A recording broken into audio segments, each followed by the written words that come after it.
Welcome students. Today we are discussing basic topic of biology. What is cell? What is cells?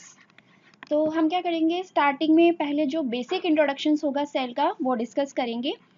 Introductions में क्या होगा, जो introductions है इसमें cells is the structure and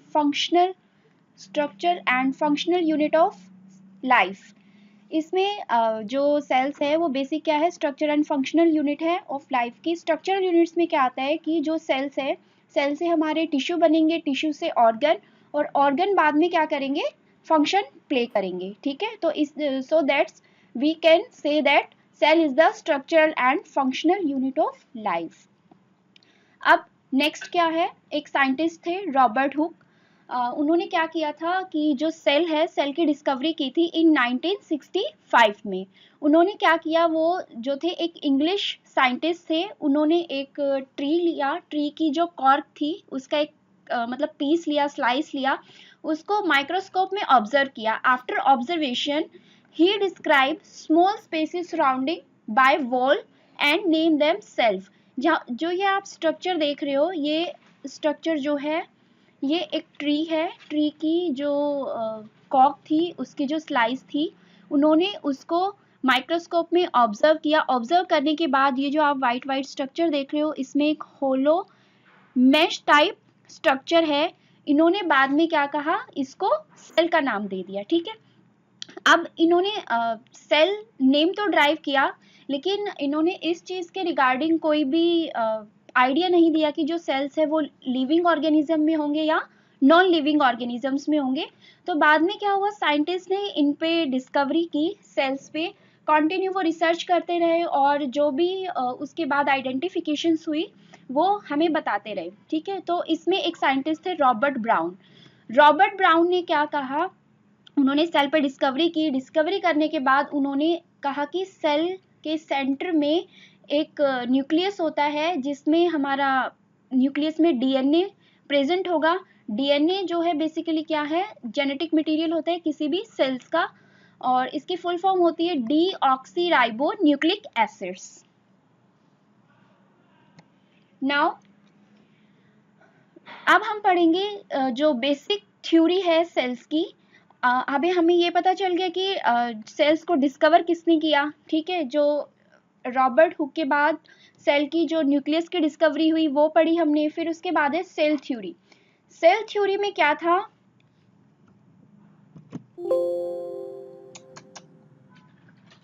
भाई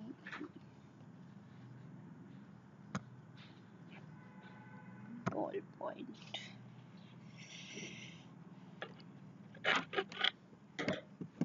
अब हम पढ़ेंगे cell theory. Cell theory proposed by Matthias Schleiden and Theodore Schwann in 1839। ठीक है, ये दो साइंटिस्ट थे जिन्होंने 1839 में प्रपोज किया कि जो सेल्स है, जितने भी हमारे लिविंग ऑर्गेनिजम्स हैं, वो सभी किससे बने होते हैं, सेल से बने होते हैं।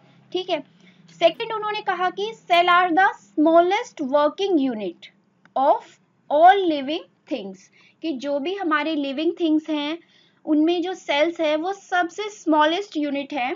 ठीक है, उसके बाद नेक्स्ट उन्होंने प्रपोज किया all cells come from pre existing cells through cell division. अब हमने ये कहा कि लिविंग ऑर्गेनिजम्स में सेल प्रेजेंट होते हैं। ओके, ठीक है, अब मान लो एक सेल्स है, ठीक है, वो क्या करेगा, फर्दर डिवाइड होता है। ठीक है, एक सेल से दो सेल्स बने, दो से चार सेल बनेंगे। ठीक है, तो इसको हम क्या बोलते हैं, सेल डिवीजन। ठीक है, कि जो न्यू सेल बनेंगे वो किससे बनेंगे, जो हमारे प्री एग्जिस्टिंग सेल हैं। जैसे ये हमारा सेल नंबर 1 है, ठीक है, इससे इसकी सेल डिवीजन होगी और इससे 2 नंबर ऑफ सेल्स बनेंगे। ठीक है, 2 नंबर ऑफ सेल से 4 नंबर ऑफ सेल्स बनेंगे। तो ये क्या है, जो हमारा फर्स्ट वाला सेल्स होगा इसको हम क्या बोलेंगे, प्री एग्जिस्टिंग सेल्स, 4, 2 और 3 नंबर ऑफ सेल्स। ठीक है, नेक्स्ट है ऑर्गेनिजम्स। जो हमारे लिविंग ऑर्गेनिजम्स हैं वो बेसिकली हमने 2 कैटेगरी में डिवाइड किए हैं। फर्स्ट जो है यूनिसेलुलर ऑर्गेनिज्म, सेकंड जो है मल्टी सेलुलर ऑर्गेनिजम्स। जो यूनिसेलुलर ऑर्गेनिजम्स है उसमें एग्जाम्पल है अमीबा, पैरामेशियम एंड यीस्ट। और मल्टीसेलुलर का एग्जाम्पल है ह्यूमन बींग्स, एनिमल्स, बर्ड्स और इंसेक्ट्स। अमीबा एंड पैरामीशियम जो है वो जो प्रोकैरियोटिक टाइप्स ऑफ सेल्स हैं, ठीक है, और यीस्ट जो है वो यूकैरियोटिक सेल्स है, ओके। और जो ह्यूमंस, प्लांट, एनिमल, बर्ड और इंसेक्ट्स है, all these are we can say that eukaryotic cells, ये सारे यूकैरियोटिक सेल्स में आएंगे। It means we can say that unicellular organisms has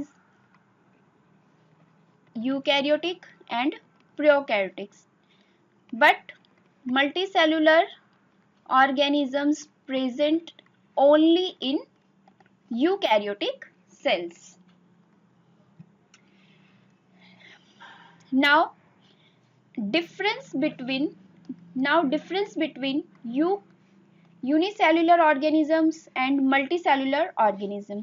जैसे कि आपको यहाँ से नेम से ही क्लियर हो रहा है, uni means same, multi means more than one, okay. तो जो फर्स्ट डिफरेंस है यूनिसेल्युलर और मल्टीसेल्युलर का, the structure of unicellular organisms made up of single cell. इसमें क्या होगा, जो स्ट्रक्चर्स होगा सेल्स का या फिर ऑर्गेनिजम्स का, वो सिंगल सेल से बना हुआ होगा। लेकिन इन मल्टी सेलुलर में क्या होगा, जो ऑर्गेनिजम्स है made of numerous cells. Numerous cells means इसमें जो सेल्स होंगे, जो सेल होंगे वो सिंगल टाइप ऑफ सेल नहीं होंगे। अब मान लो जैसे हम बात करते हैं किडनी ऑर्गन, किडनी क्या है, एक ऑर्गन है, ठीक है।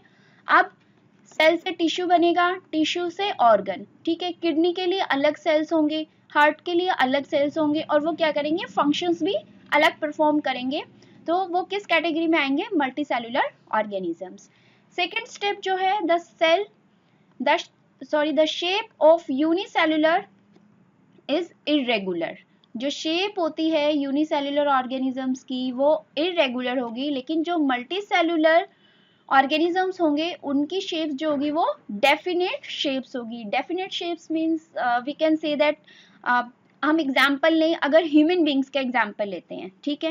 ह्यूमन बींग्स के एग्जांपल में क्या है, वो उनकी ग्रोथ होगी, रिप्रोडक्शंस होगा, ठीक है, एजिंग होगी और फिर डेथ होगी। वो क्या है, लेकिन डेफिनेट टाइम पीरियड में होगी, ठीक है। कि जैसे ह्यूमन बींग्स है, उनका लाइफ स्पैन होगा 100 ईयर्स या 50 ईयर्स, वो क्या एक डेफिनेट पीरियड्स है। तो ऐसे ही क्या होगा, इनकी जो शेप्स होती है वो एक डेफिनेट शेप होती है, ठीक है। थर्ड है, the unicellular has a simple body organisation. जो इनकी बॉडी ऑर्गेनाइजेशन होगी, जो इनकी बॉडी अरेंजमेंट होगी, जो इनकी बॉडी बनती है वो कैसी होगी, वो सिंपल फॉर्म होती है, ठीक है। जैसे बैक्टीरिया है, सिंपल फॉर्म है, रॉड शेप होगा या कोकाई होगा, ठीक है। बट जो ऑर्गेनिजम्स होंगे, मल्टी सेलुलर ऑर्गेनिजम्स होंगे, उनकी शेप्स जो होगी वो कॉम्प्लेक्स होगी। जैसे एनिमल है, हमने एग्जाम्पल लिया था मल्टी सेलुलर ऑर्गेनिज्म में, जैसे ह्यूमन बींग्स, एनिमल्स है, प्लांट्स है, तो उनकी शेप्स क्या है, वो complex body organisations. First step में, in unicellular single cell is responsible to carry the process of life. हमने जैसे फर्स्ट स्टेप में कहा कि जो यूनिसेलुलर है वो सिंगल टाइप ऑफ सेल से बने हुए होते हैं, तो जो उनका लाइफ प्रोसेस होगा वो किस टाइप का होगा, वो सिंगल सेल उसके लिए रिस्पॉन्सिबल होगा। और इन मल्टी सेलुलर में क्या होता है, न्यूमेरस सेल्स होते हैं, तो जो इनमें जो लाइफ प्रोसेस होगी वो किसके थ्रू होगी, different cell are specialised to perform different function. क्योंकि डिफरेंट सेल्स होंगे वो स्पेशलाइज्ड होंगे किसके लिए, डिफरेंट फंक्शंस को परफॉर्म करने के लिए। फिफ्थ में, unicellular organism include both eukaryotes and prokaryotes. जैसे कि हमने पहले एग्जाम्पल दिया था यूनिसेलुलर का, एग्जाम्पल क्या था, अमीबा था और पैरामीशियम एंड यीस्ट था। जो अमीबा और पैरामीशियम होगा वो हमारा प्रोकैरियोटिक्स में होगा, और जो हमारा यीस्ट होगा वो किस में आएगा, eukaryotics. So we can say that unicellular present in both eukaryotes और prokaryotic cell. But multicellular organisms include only eukaryotic cells. जैसे कि हमने इसके एग्जाम्पल ही देखे थे। एग्जाम्पल में क्या था, ह्यूमन बींग्स था और प्लांट सेल्स, एनिमल सेल्स थे, तो वो सारे किसके अंडर आएंगे, यूकैरियोटिक सेल्स के। जो लाइफ स्पैन होता है यूकैरियोटिक्स का वो शॉर्ट होता है रादर देन मल्टीसेल्युलर, और जो मल्टीसेल्युलर ऑर्गेनिजम्स है उनका जो लाइफ स्पैन होता है वो लॉन्ग होगा। यूनिसेल्युलर जो होते हैं उनमें जो रिप्रोडक्शंस होता है वो एसेक्सुअल होता है, ठीक है। मल्टीसेल्युलर में जो रिप्रोडक्शंस होगा वो कैसा होगा, सेक्सुअल रिप्रोडक्शंस होगा। इनमें सेल डिवीजन एब्सेंट होगा यूनिसेल्युलर में, लेकिन मल्टीसेल्युलर में सेल डिवीजन प्रेजेंट होगा। और जो यूनिसेल्युलर होंगे वो visible under a microscope only but not with naked eye. अब हम जो यूनिसेल्युलर है उनको नेक डाई से ऑब्जर्व नहीं कर सकते, उनके लिए हमें या तो माइक्रोस्कोप के थ्रू हम उनको ऑब्जर्व कर सकते हैं, लेकिन जो मल्टी सेल्यूलर है उनको हम नेक डाई से ऑब्जर्व कर सकते हैं, उसके लिए हमें माइक्रोस्कोप की ज़रूरत नहीं है। नेक्स्ट, अब तक हमने जो पढ़ा है वो है व्हाट इज सेल। सेल क्या है, थ्योरी ऑफ सेल, डिस्कवरी किसने की सेल्स की, और जो माइक्रो ऑर्गेनिजम्स हैं वो कितने टाइप्स के होते हैं, जैसे यूनिसेल्युलर होंगे और मल्टी सेल्युलर। अब हम क्या करेंगे, जो डीप स्टडी करेंगे किसकी, जो सेल स्ट्रक्चर है, जो सेल की स्ट्रक्चर होगी उसकी, और सेल स्ट्रक्चर्स में जो ऑर्गेनल होंगे उनका फंक्शंस क्या है, ठीक है। ये हमारा सेल का बेसिक सेल का स्ट्रक्चर है, ठीक है। इसमें क्या, ये जो बाहर आपको नजर आ रहा है ये क्या है, ये सेल वॉल है जो क्या करती है, इसको आउटर इन्वायरमेंट से प्रोटेक्ट करके रखती है, ठीक है। ये यहाँ ब्लू कलर का ये जो सर्कल है ये क्या है, हमारा न्यूक्लियर, ये हमारा न्यूक्लियस है, ठीक है। ये हमारा न्यूक्लियस है, इसके बाहर न्यूक्लियर मेम्ब्रेन होगी जो क्या करेगी, इसको आउटर इन्वायरमेंट से प्रोटेक्ट करेगी।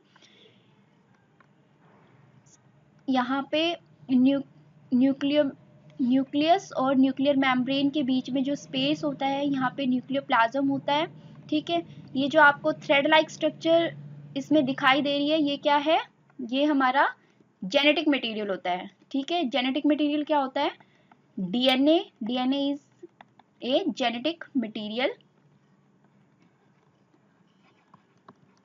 जेनेटिक मटेरियल होता है। अब डीएनए की फुल फॉर्म क्या होती है, डीएनए की फुल फॉर्म होती है डीऑक्सीराइबो न्यूक्लिक एसिड, ओके।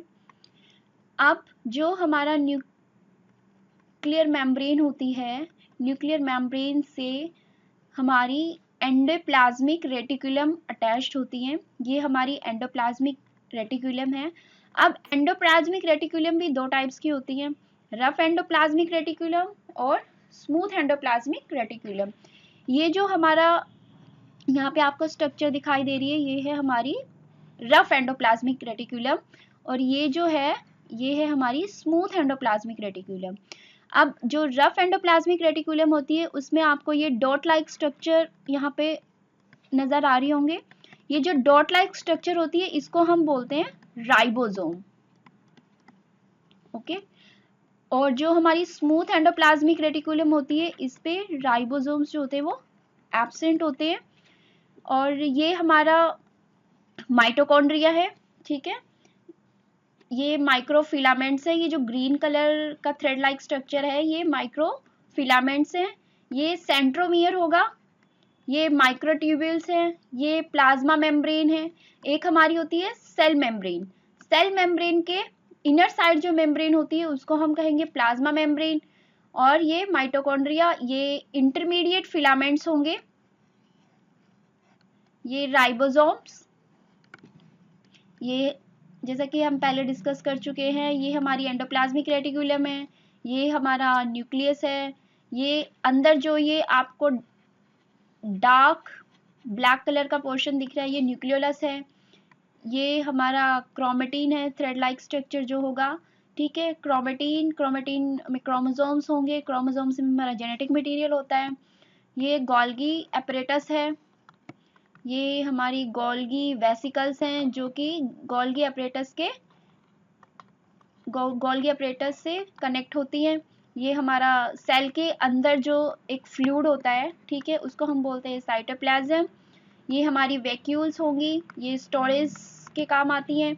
ये हमारा प्रोक्सीजोम्स हैं, ये जो ग्रीन कलर, और ये सिक्रेटरी वेसिकल्स हैं। ये जो आपको ये स्पेस नज़र आ रहा है, ये है सिक्रेटरी वेसिकल्स। सिक्रेटरी वेसिकल्स क्या करती है, जो वेस्ट मटेरियल होता है उसको सेल से आउट करने में हेल्प करती है।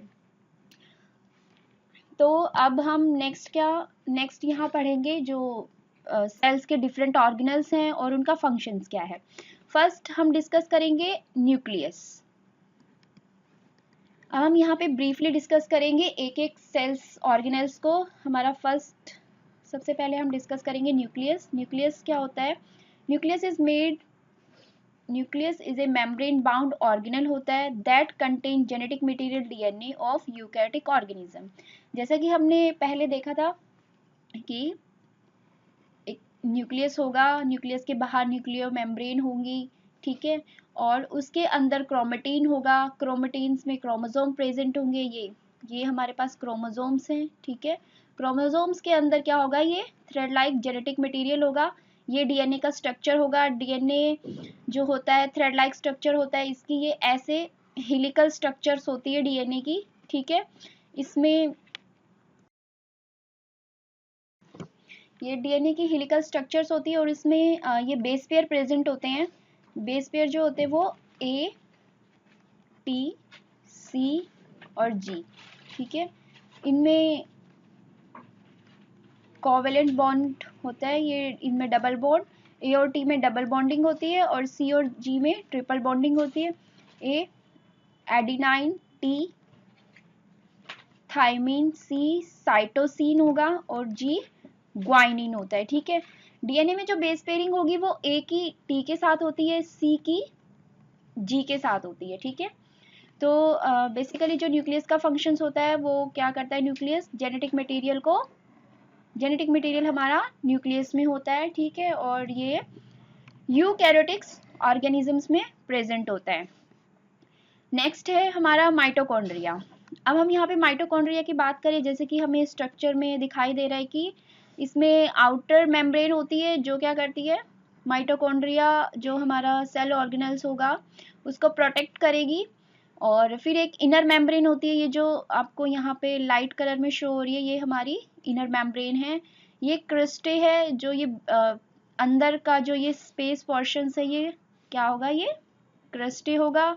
और ये जो ब्लू ब्लू कलर का है ये है मैट्रिक्स, ठीक है। तो जो माइटोकॉन्ड्रिया है वो membrane bound organelle. Membrane bound क्यों कहेंगे? क्योंकि इसमें इनर मेम्ब्रेन है और आउटर मेम्ब्रेन है, so we can say that mitochondria is a membrane bound organelle found in cytoplasm. हमने पढ़ा था कि सेल के अंदर एक फ्लूइड होता है जिसको हम साइटोप्लाज्म बोलते हैं। तो जो माइटोकॉन्ड्रिया है वो भी किस में होगा? साइटोप्लाज्म में होगा। ऑलमोस्ट ऑल यूकैरियोटिक सेल्स, जितने भी यूकैरियोटिक सेल्स होंगे सभी में ये प्रेजेंट होगा। द प्राइमरी फंक्शंस होगा माइटोकॉन्ड्रिया का क्या होगा? To generate large quantity of energy, ठीक है। ये क्या करेंगे कि एनर्जी जनरेट करेंगे, क्योंकि कोई भी सेल हो, कोई भी लिविंग ऑर्गेनिजम्स हो, उसको सरवाइव करने के लिए एनर्जी चाहिए। एनर्जी कहाँ से मिलती है? डाइट से मिलती है, ठीक है। जैसे हम हैं, हमें भी क्या, हमें जो डेली के रूटीन्स हैं वो करने के लिए हमें एक एनर्जी चाहिए। तो वो एनर्जी हमें कहाँ से मिलती है? हमें डाइट से मिलती है। तो सेल है, सेल्स को सारे फंक्शंस परफॉर्म करने हैं, तो उसको वो फंक्शंस परफॉर्म करने के लिए एक एनर्जी चाहिए। वो एनर्जी कौन प्रोवाइड कराएगा उसको? माइटोकॉन्ड्रिया। किस फॉर्म में? एटीपी की फॉर्म में, ठीक है। एटीपी की फुल फॉर्म क्या होती है? Adenosine triphosphate. अब mitochondria are typical round to oval. ये क्या है? राउंड है और ओवल शेप होगी। एंड जो इसका साइज होगा वो क्या होगा? 0.5 to 10 micron. That is called power house of cell. इसको पावर हाउस ऑफ सेल भी कहते हैं। पावर हाउस ऑफ सेल क्यों कहते हैं? क्योंकि सेल्स को जब भी एनर्जी चाहिए होती है तो वो एनर्जी उसको कौन प्रोवाइड करता है? माइटोकॉन्ड्रिया। तो इसीलिए इसको क्या कहते हैं? पावर हाउस ऑफ सेल्स भी बोलते हैं, ठीक है। तो अब नेक्स्ट हम पढ़ेंगे एंडोप्लाज्मिक रेटिकुलम, ठीक है, जो एंडोप्लाज्मिक रेटिकुलम होती है वो कहाँ होती है सेल्स में, सराउंडिंग ऑफ न्यूक्लियस, ठीक है। तो ये हमारा न्यूक्लियर इन्वेलप होगा, जैसे हमारी न्यूक्लियस हमने देखा, हमने लास्ट जो पहले हमने पढ़ा था न्यूक्लियस पढ़ा था, उसमें क्या होता है, न्यूक्लियर इन्वेलप होता है जिसको हम न्यूक्लियर मेम्ब्रेन भी बोलते हैं, ठीक है। तो ये न्यूक्लियस है, जैसे यहाँ पे आप देख रहे हो ये न्यूक्लियस है, न्यूक्लियस के बाहर जो है ये न्यूक्लियर इन्वेलप है जो न्यूक्लियस को प्रोटेक्ट करके रखता है। और न्यूक्लियर इन्वेलप के बाहर ये जो आपको पिंक कलर का ये स्ट्रक्चर जो दिखाई दे रही है, ये क्या है, ये हमारी रफ एंडोप्लाज्मिक रेटिकुलम है। रफ एंडोप्लाज्मिक रेटिकुलम क्यों है, क्योंकि इसके सरफेस में ये डॉट लाइक स्ट्रक्चर्स है। डॉट लाइक स्ट्रक्चर्स को हम क्या बोलते हैं, राइबोसोम्स बोलेंगे। अगर एंडोप्लाज्मिक रेटिकुलम्स पे राइबोसोम प्रेजेंट है तो इसको हम क्या कहेंगे, रफ एंडोप्लाज्मिक रेटिकुलम। अब रफ एंडोप्लाज्मिक रेटिकुलम के साथ में ये हमारे पास स्मूथ एंडोप्लाज्मिक रेटिकुलम्स हैं। स्मूथ एंडोप्लाज्मिक रेटिकुलम्स में कोई भी राइबोसोम्स प्रेजेंट नहीं है, तो इसीलिए इसको हम क्या कहते हैं, स्मूथ एंडोप्लाज्मिक रेटिकुलम। अब इनका बेसिक फंक्शंस क्या होता है सेल्स में, वो हम यहाँ पे यहाँ पे आपको बताएंगे। जो रफ एंडोप्लाज्मिक रेटिकुलम्स होती हैं वो studded with million of membrane bound ribosomes. इस पे क्या होता है, जो एंडोप्लाज्मिक रेटिकुलम होगी, रफ एंडोप्लाज्मिक रेटिकुलम्स होगी, उस पे मिलियंस के फॉर्म में राइबोसोम्स प्रेजेंट होंगे, इज इन्वॉल्व विद और वो क्या करेंगे, प्रोडक्शंस करेंगे, फोल्डिंग करेंगे और quality control and dispatch of protein. जैसे कि हमें सबको पता है कि राइबोसोम्स का फंक्शंस क्या होता है, राइबोसोम्स से आरएनए एमआरएनए बनाता है और एमआरएनए से क्या होता है, प्रोटीन बनता है, ठीक है। तो वो प्रोटीन बनता है, तो जो एंडोप्लाज्मिक रेटिकुलम है रफ टाइप की, वो क्या करेंगी, प्रोटीन के प्रोडक्शंस में उनकी जो फोल्डिंग होती है और उनके जो क्वालिटी कंट्रोल और डिस्पैच ऑफ सम प्रोटीन्स है उसको उसकी हेल्प करती हैं, ठीक है। अब स्मूथ एंडोप्लाज्मिक रेटिकुलम, जो स्मूथ एंडोप्लाज्मिक रेटिकुलम होगी वो largely associated with lipid manufacturing, ठीक है। अब हमारे पास जो फैट होगा या फिर लिपिड मैन्युफैक्चरिंग होती है सेल्स में, या जो मेटाबॉलिज्म्स होता है, या स्टीरॉयड प्रोडक्शंस होता है, या फिर हार्मोन प्रोडक्शंस होता है, वो किसके थ्रू होता है, स्मूथ एंडोप्लाज्मिक रेटिकुलम के थ्रू होता है। It is also has a detoxification functions, ठीक है। जो स्मूथ एंडोप्लाज्मिक रेटिकुलम होती है वो क्या करेंगी, डिटॉक्सिफिकेशन फंक्शंस भी परफॉर्म करती है, कि जब हमारा स्टीरॉयड प्रोडक्शंस होगा या भी कोई भी मेटाबॉलिज्म्स होगा, तो उसमें जो टॉक्सिक सब्सटेंस प्रोड्यूस होंगे उनको सेल से बाहर निकालने में भी हेल्प करती है। तो उस प्रोसेस को हम क्या बोलते हैं, डिटॉक्सिफिकेशन प्रोसेस।